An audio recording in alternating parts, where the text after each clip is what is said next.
Caros amigos, nestes dias tão diferentes, onde estamos reescrevendo novas diretrizes de ação perante a vida, não podemos deixar de nos lembrar de dois recursos preciosos disponíveis para todos nós: a oração e a água fluidificada. Aproveitemos o ensejo de assistir à palestra pública, que logo entrará no ar, e coloquemos um pouco de água para receber os eflúvios salutares decorrentes da oração e da meditação. Emmanuel, no livro Segue-me, da Lavra Mediúnica de Francisco Cândido Xavier, disse-nos que a prece intercessória e o pensamento de bondade representam irradiações de nossas melhores energias. A criatura que ora ou medita exterioriza poderosas forças que, ao influenciar em uma singela taça de linfa potável, condensam princípios salutares que aliviam e sustentam, ajudam e curam. Aproveitemos, pois, esses instantes de profundas reflexões sobre os valores reais da vida para recolher estas bênçãos num pequeno gole de água pura que, de igual forma como aquelas que recebíamos nas nossas casas espíritas, irão dessedentar nossas almas e corações. Muita paz. Sociedade Espírita Renovação.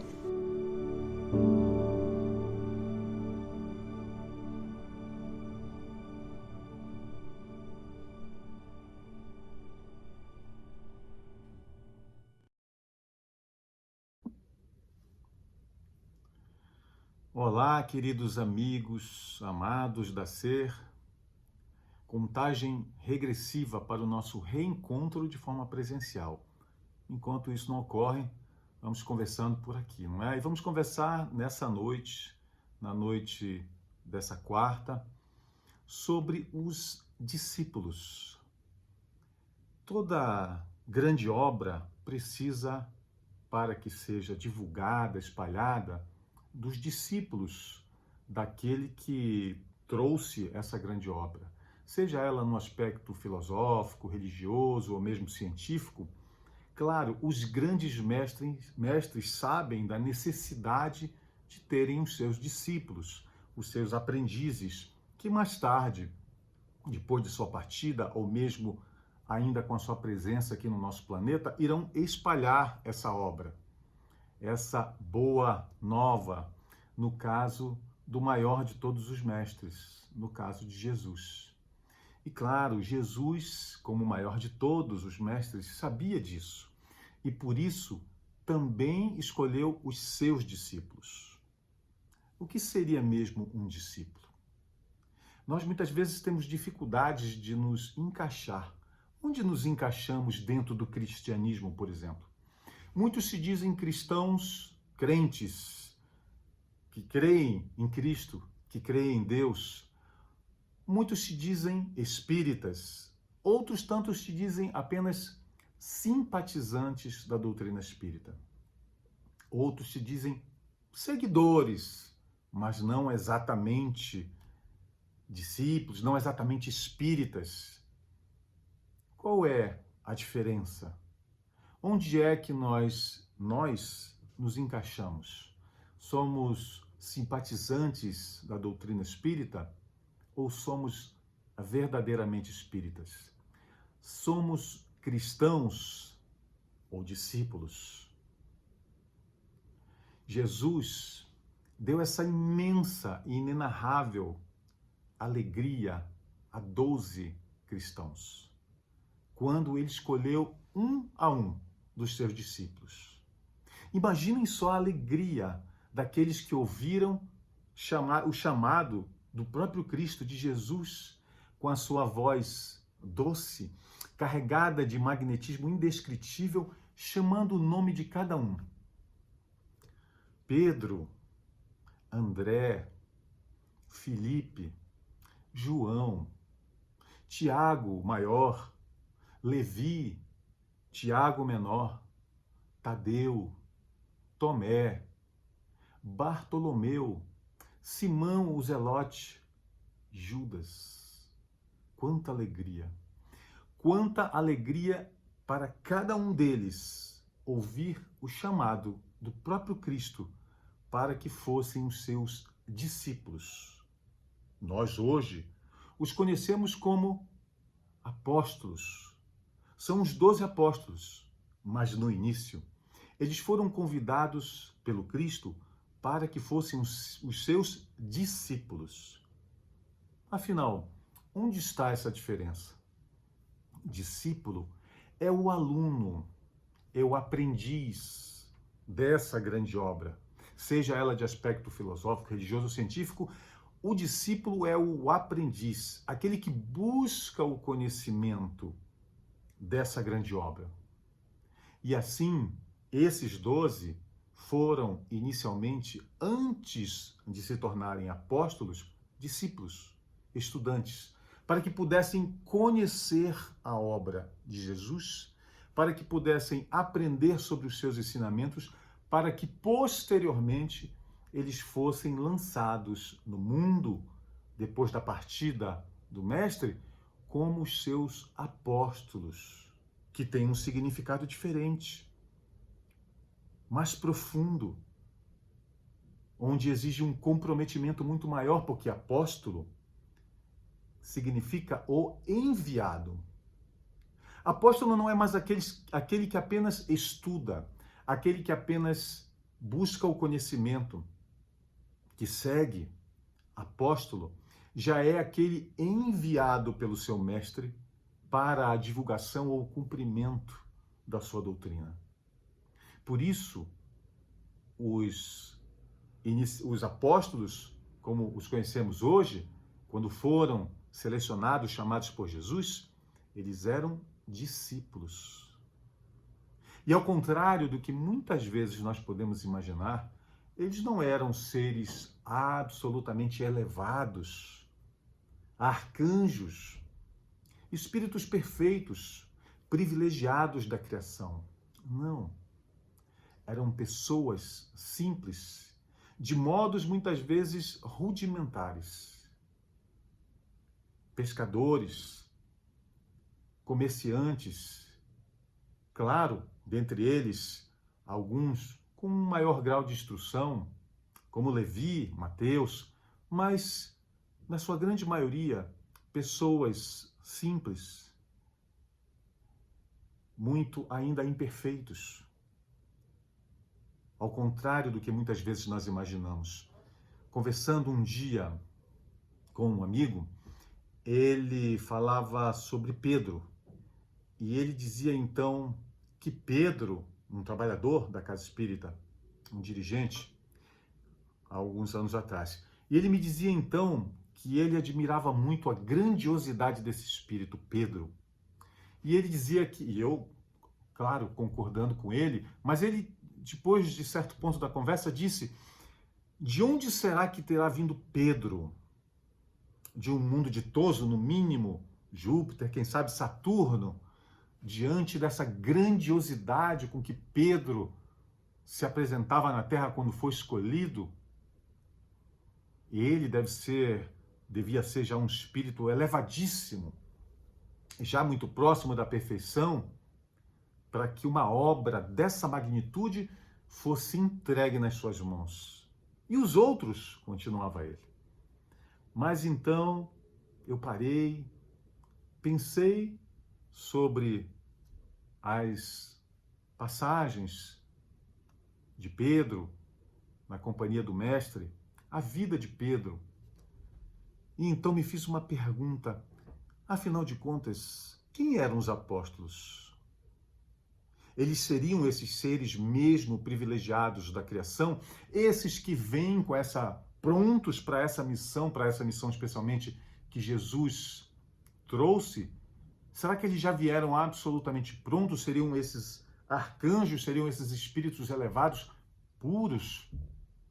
Ou seriam seres, espíritos, humanos, tão cheios de imperfeições como nós?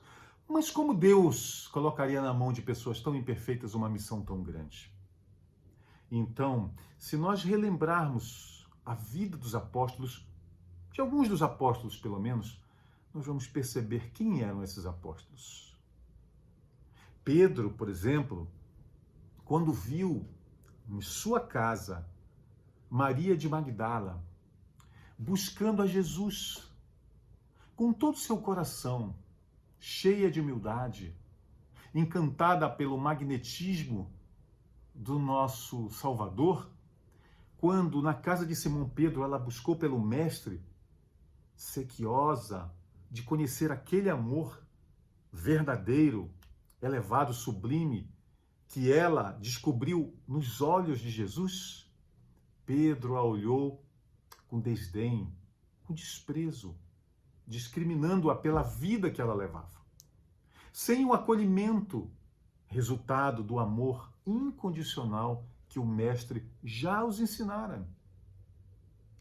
Se lembrarmos de Pedro, também, nos momentos derradeiros do Cristo, nos Montes das Oliveiras, quando, depois de ser traído por Judas e ser apontado por Judas com o beijo da morte, e que Simão Pedro então reage de forma violenta, saca de sua espada e corta a orelha do soldado que viera buscar Jesus. Mesmo depois de 3 anos de ensinamentos, de convivência diária com Jesus, Pedro ainda saca de sua espada e atinge o soldado equivocado. Nos momentos derradeiros do Cristo, Pedro ainda haveria de negar Jesus 3 vezes. Bartolomeu, para lembrarmos de outro dos apóstolos, era, por assim dizer, o rei das lamentações. Reclamava de tudo, pessimista quanto mais. Não compreendia a fé incondicional que o Mestre nos ensinava, que o Mestre nos trouxe. Cultivava a reclamação, a ingratidão por tudo que recebia na vida, reclamava de tudo. Quem eram esses discípulos? Eram mesmo esses seres perfeitos, cheios de virtudes, ou eram humanos, simples, como nós? Por que Jesus não trouxe para a terra esses espíritos elevados, arcanjos, espíritos já puros, para divulgar a sua obra? Para que fossem os seus discípulos, ou nesse caso, já prontos, fossem os seus próprios apóstolos, para divulgar a sua obra. Talvez Jesus quisesse nos mostrar o quanto Ele, nas nossas vidas, pode transformar os nossos corações. Talvez Ele tenha escolhido essas pessoas tão simples, tão humildes, em todos os sentidos, ou em quase todos os sentidos, para nos falar do quanto pode o Cristo nas nossas vidas, nessa encarnação. Em uma encarnação. Não na próxima ou nas próximas encarnações. Talvez Jesus tenha escolhido simples pescadores, comerciantes, ou aqueles considerados de má vida, coletores de impostos, talvez para nos mostrar o quanto Ele, o nosso Salvador, pode nas nossas vidas agora, não amanhã, não pouco a pouco, não na próxima encarnação, agora. Talvez a transformação de cada um dos discípulos à luz dos seus ensinamentos e da vivência dos seus ensinamentos na convivência diária que os discípulos tinham com o Cristo, essa transformação seja a razão pela qual o Cristo escolheu pessoas tão simples para nos falar do que pode Ele, Jesus, nas nossas vidas, quando nós nos tornamos, também nós, os seus discípulos. Talvez, muitas vezes, nós nos achemos tão distantes desses discípulos que depois se transformaram em apóstolos. Muitas vezes nós nos sentimos tão incapazes. Nós como que mitificamos os discípulos que se tornaram apóstolos e o colocamos como seres inalcançáveis. Pelo menos em uma encarnação, esquecendo-nos que eles alcançaram essa transformação em uma encarnação. Não em duas, não na próxima, não nas outras encarnações, mas na encarnação presente que eles viveram com Cristo. Não nas próximas. Jesus, então, nos mostra o que pode ele nas nossas vidas em uma encarnação. Ainda que nós distanciemos aqueles que nos vêm servir de exemplo, não apenas há 2000 anos, hoje também. Que obra belíssima de Divaldo Pereira Franco. Quantas crianças, quantas famílias atendidas. O nosso Chico, o nosso apóstolo da mediunidade. Que obra linda. Quantas mães com os corações consolados. Quantos suicídios evitados porque receberam essas mães, esses pais, notícia dos seus amados que se foram. Quantas obras nos deixou Chico e nós, olhando para esses apóstolos, para esses enviados do Cristo, nós ainda hoje, como fizemos e como fazemos com os 12 inicialmente discípulos, depois apóstolos, nós fazemos também com esses enviados do Cristo. De hoje, da nossa vida presente, nós os mitificamos, para que nós estabeleçamos uma distância enorme entre ele e nós, como se nós nunca os pudéssemos alcançar. Seria mesmo esse o objetivo do Cristo, quando ele escolhe os seus enviados, que nós mitifiquemos esses enviados e estabelecemos um abismo entre nós e eles, como se nós jamais conseguíssemos alcançá-los? Ou será que esses exemplos de transformação nos serviriam às nossas próprias vidas, para que nós também nós pudéssemos nos transformar? Quando no início do cristianismo, quando Jesus escolheu os seus discípulos, os seus alunos, eles os reuniu a todos na casa de Simão Pedro, para estabelecer as diretrizes de ação, as normas de ação que deveriam nortear os discípulos na época. Eles deveriam abdicar das contendas, do ouro, da vestimenta luxuosa. Eles deveriam buscar o amor incondicional, as estradas, como nos disse Jesus, as estradas estreitas, sinuosas e escabrosas da retidão. Eles deveriam agir com abnegação, vivenciando o amor incondicional a todos a que o Cristo veio nos ensinar. Mas, claro, depois de passar essas diretrizes aos seus discípulos, ele alertou a todos. Dura, penosa será a tarefa. Eles o alertou que eles seriam levados como réus a tribunais, seriam julgados em templos suntuosos, condenados, humilhados, açoitados.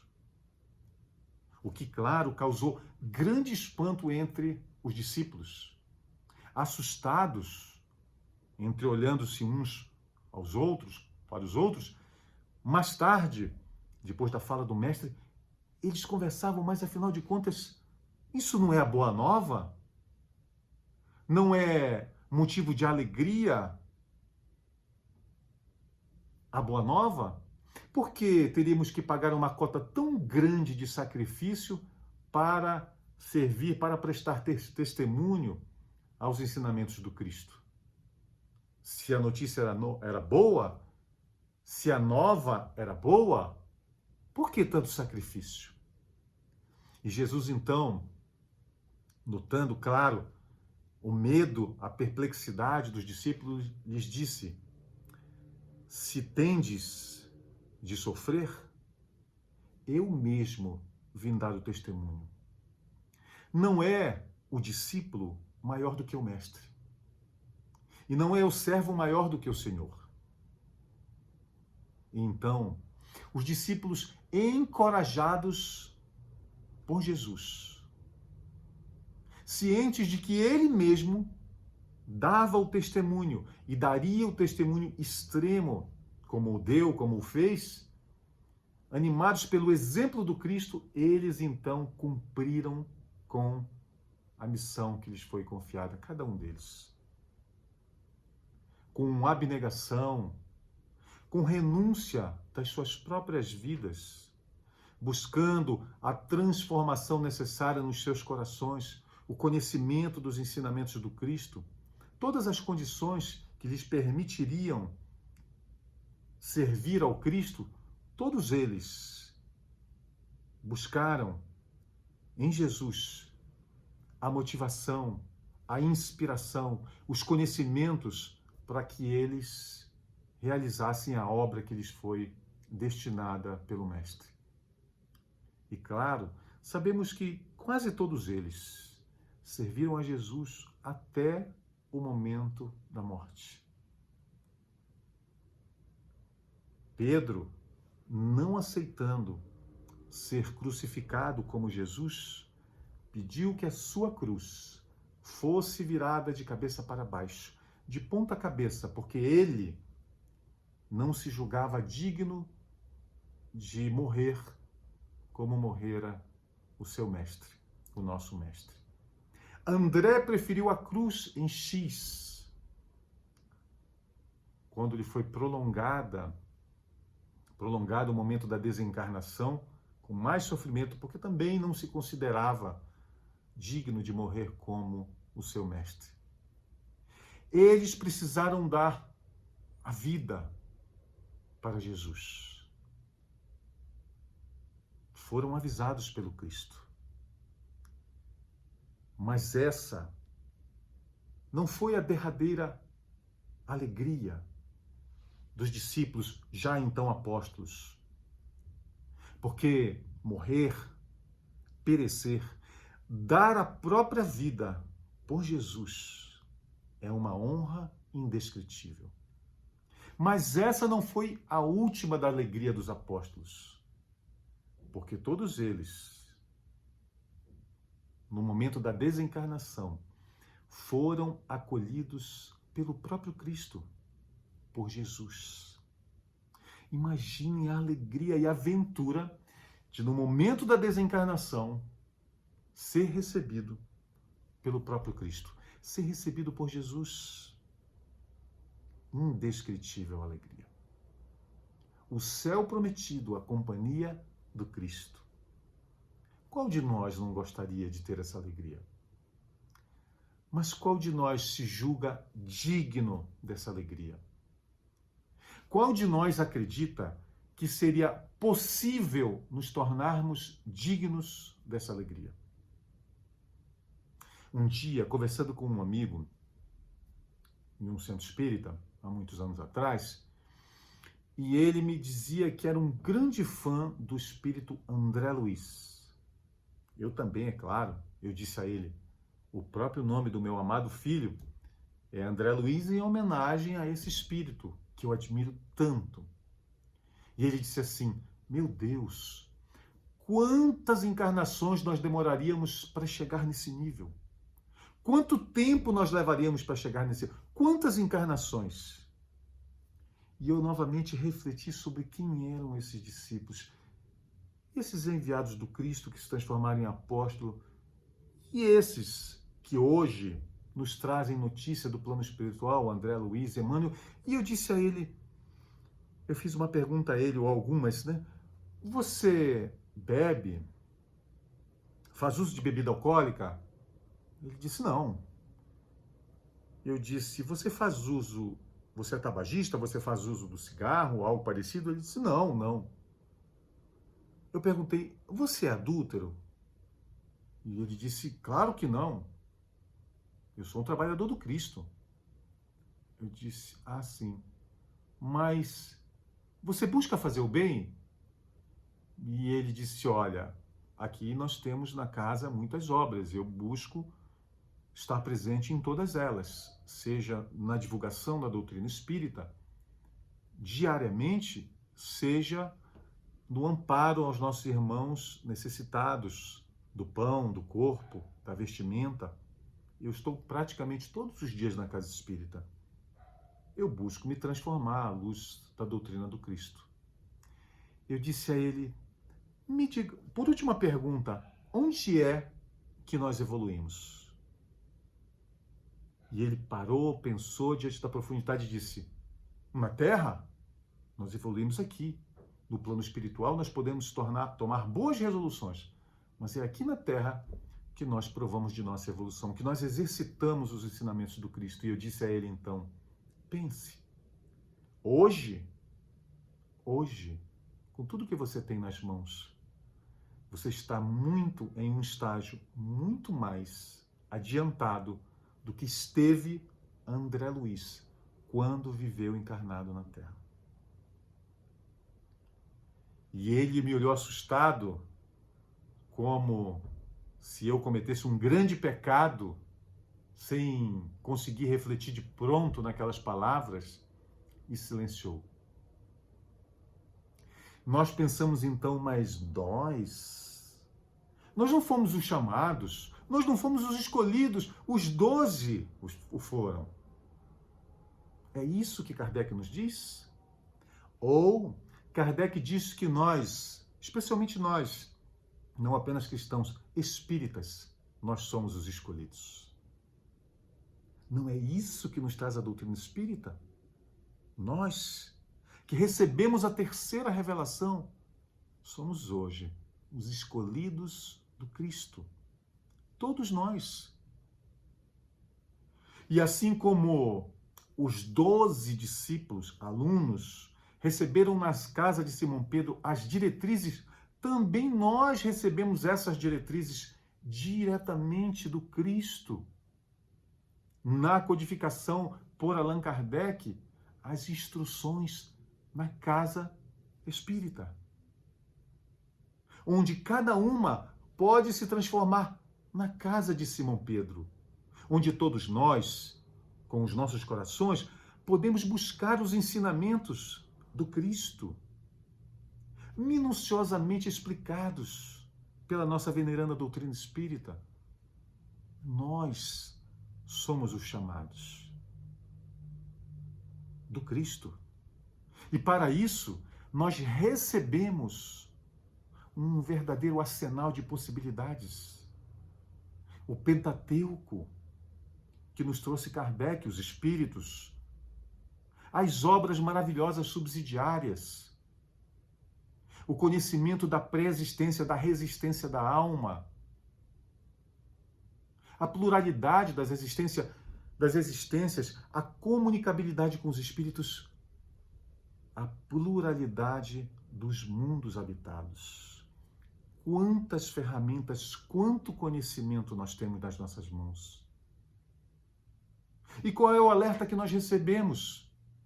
Por acaso Jesus nos diz, hoje, para nós espíritas, que nós precisamos sofrer em holocausto?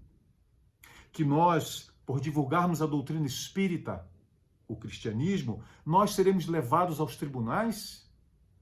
Seremos julgados, condenados, humilhados, açoitados? Precisaremos ser crucificados, decapitados? É isso que Jesus exige de nós? Para que nós nos tornemos seus discípulos? Jesus exige apenas a nossa transformação. Nós já temos tudo, nós já conhecemos. Nós já somos discípulos do Cristo. Não somos apenas simpatizantes, crentes, seguidores. Nós somos discípulos do Cristo. Nós, espíritas, fomos convocados por Ele, pelo nosso Salvador, por Jesus, para espalhar a boa nova, muito especialmente nesse momento de profunda transformação pela qual passa o nosso planeta. Nós fomos os escolhidos. Mas Jesus não exige mais de nós as nossas vidas, o nosso flagelo, mas a nossa transformação. A transformação verdadeira, não apenas nos lábios, não apenas com palavras, mas dos nossos corações. A transformação verdadeira. A vivência do seu Evangelho, não o conhecimento apenas do seu Evangelho. Quem, como enviados do Cristo, que poderemos ser, quem nós inspiraremos apenas com palavras cuidadosamente escolhidas, esteticamente dispostas? Quem nós inspiraremos com gráficos?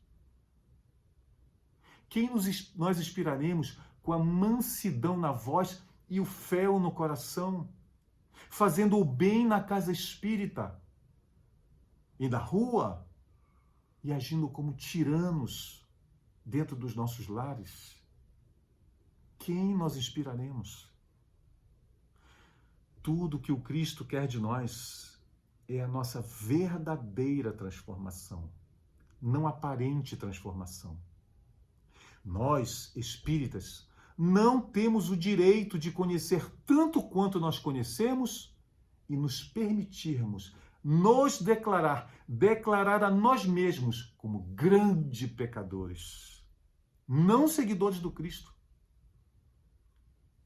Quantos divulgadores da doutrina espírita, depois de tão belas palavras, dizem, claro, as palavras do Cristo são belíssimas, a codificação é de riqueza imensurável, kardeciana, mas o que eu digo, claro, não é tudo que eu faço. Quem me conhece está lá em casa, minha esposa, o meu marido, o meu filho. Que direito nós temos de saber tanto e nos declarar de forma assintosa, não seguidores daquilo que nós já sabemos? Quem nós inspiraremos dessa forma? Quem nós inspiraremos com palavras? Jesus nos disse que mais rigor haverá para aqueles que procurem Deus apenas com os lábios do que para aqueles grandes pecadores. Nós já conhecemos tanto. Nós já podemos tanto. Cristo, Jesus, o nosso Salvador, pode tanto nas nossas vidas agora, nessa encarnação, não nas próximas. Jesus não nos quer mais como discípulos. Não. Ele já nos quer como apóstolos. Nós não somos mais apenas aqueles aprendizes que nada sabemos sobre a moral cristã, que nada sabemos sobre o amor incondicional que ele nos traz. Nós já conhecemos as diretrizes, as ações que nortearão, que devem nortear as nossas vidas, para que nós, em nome dele, do Cristo, possamos inspirar verdadeiramente os nossos irmãos. Nós já conhecemos a caridade na sua essência, a benevolência, a indulgência, o perdão. Nós já conhecemos o que é o amor incondicional, a caridade desinteressada. Nós já conhecemos o que são os trajes nupciais a que Jesus se referiu na parábola do festim de bodas, a humildade, a pureza de coração, o seguimento da lei maior de amor, a Deus acima de tudo, ao próximo como a nós mesmos. Nós já sabemos tudo isso.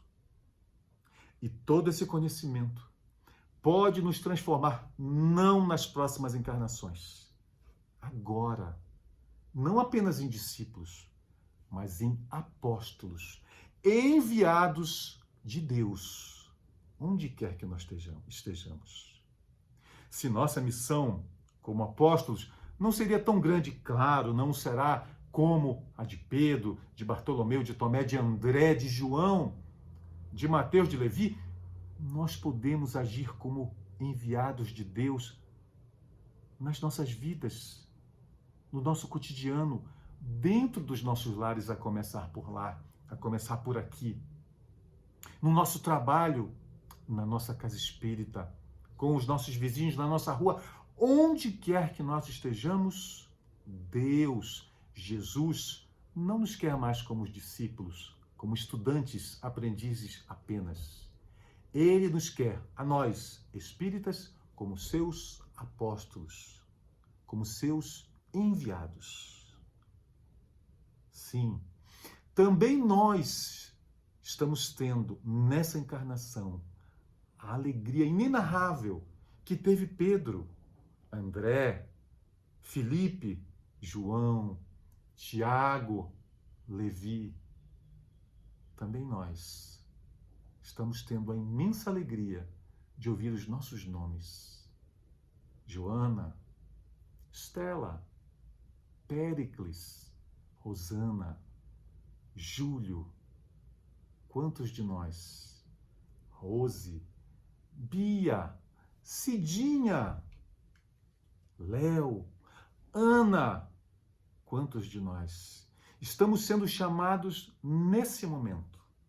Não para nos apresentarmos como aprendizes apenas, como eternos aprendizes, mas como apóstolos, como enviados do próprio Cristo, ainda que em tarefa infinitamente menor do que aqueles 12 primeiros, mas o que Cristo, o que Jesus espera de nós, na doutrina espírita, com a doutrina espírita nas nossas vidas, que nós sejamos seus apóstolos.